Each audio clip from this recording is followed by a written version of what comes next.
অনেকবার ভাবছি, অনেক চিন্তা করছি যে এই বিষয়ে ভিডিওটা করবো কিনা। মানে অনেকবার শরীর কাঁপতে উঠছে, কারণ আমারও একটা মেয়ে বাচ্চা আছে।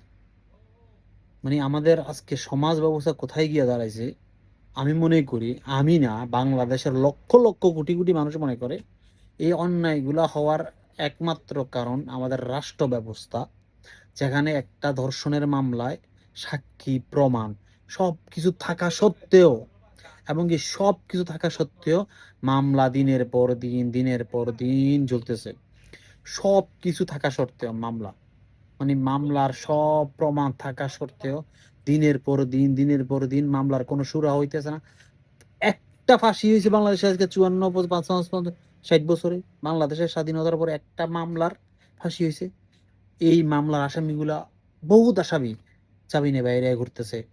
যাদেরকে জামিন করাইতেছে ওই উকিলগুলা, ওই জজগুলা, কি তাদের ঘরে কি সন্তান নাই, তাদের ঘরে কি মা বোন নাই, তারা কিভাবে জামিন দেয়?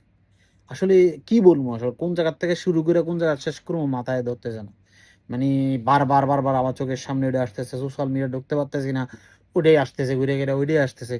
মানে আমার অনেক বাজে অভিজ্ঞতা আছে এগুলোর থেকে। আমি অনেক সময় মানে একদম পাগল হয়ে যাই সবগুলো চিন্তা করতে গেলে।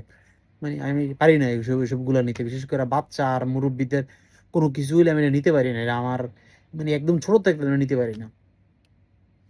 আমি এখন আমার কত হইলো, বাংলাদেশের লক্ষ কোটি মানুষ চাইতেছে এই মামলা যেহেতু সে স্বীকার করে নিছে, এটা আদালতের দরকার নাই, কোনো কিছুর দরকার নাই, 15 দিনের ভিতরে রায় ঘোষণা করে 30 দিনের ভিতরে তার ফাঁসি দিয়ে দেওয়া হোক, একটা দৃষ্টান্ত স্থাপন করা হোক।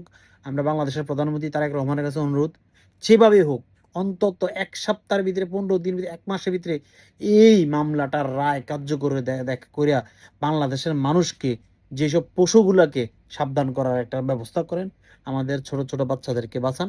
এটা আপনার কাছে অনুরোধ।